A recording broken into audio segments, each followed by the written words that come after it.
Ya, selamat sore semuanya. Saya Metina Nathan Astos ingin melakukan tugas khotbah untuk opak agama. Mulai dari pertama, temanya adalah sengsara, wafat, dan kebangkitan Yesus. Nah, mungkin kita sering mendengar kata penderitaan atau sama saja seperti sengsara.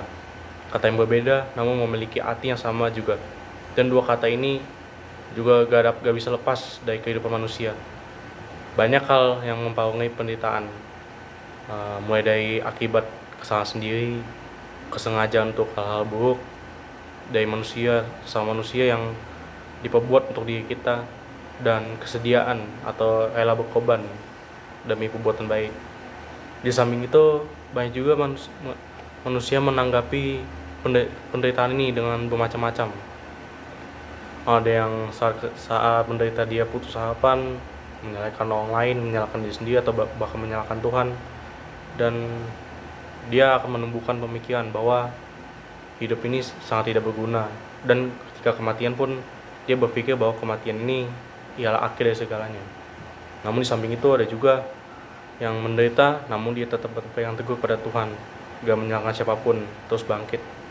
Dan dari sini dia menumbuhkan pemikiran bahwa hidup itu dengan penderitaan dia selalu terpacu untuk memperoleh hidup yang lebih baik atau yang lebih adil.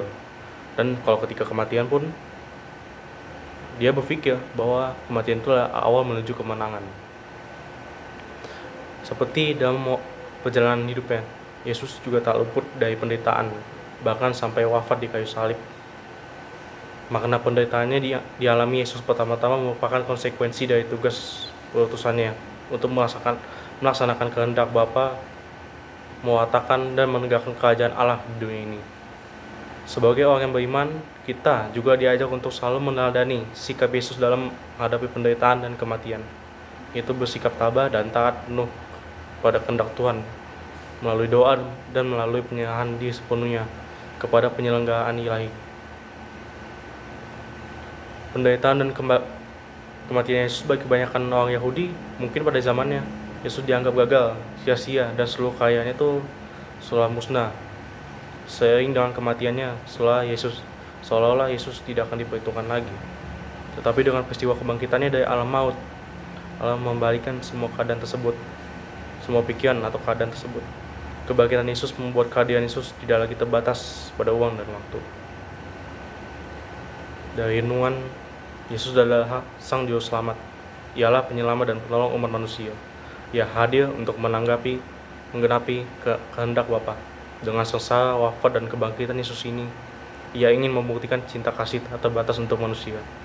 Penderitaannya yang amat sangat ini karena ingin memberi yang terbaik untuk manusia, agar pewataan kerajaan Allah dapat benar-benar terlaksana. Walaupun ketika wafat, Yesus dicemooh karena tidak dapat menyelamatkan dirinya sendiri, tapi Tuhan datang membangkitkannya pada hari yang ketiga. Sehingga inilah yang menjadi bukti kuat pewataan cinta kasih pada Tuhan dalam dirinya. Sengsara, wafat, dan kebangkitan Yesus perlu kita maknai sebagai hal yang benar-benar baik dan penting. Sengsara dan wafat Yesus menunjukkan cinta Yesus pada umat manusia melalui pengorbanannya yang amat luar biasa. Dan dari kebangkitan Yesus merupakan pemulaan dari corak kehidupan baru. Jadi setelah kita memaknai betapa baiknya makna di balik sengsara, wafat, dan kebangkitannya, kita bisa mulai merenungkan betapa sakitnya dirasa, disiksa, dihina, hingga dicela pada kayu salib. Belum lagi siksaan lainnya. Amin.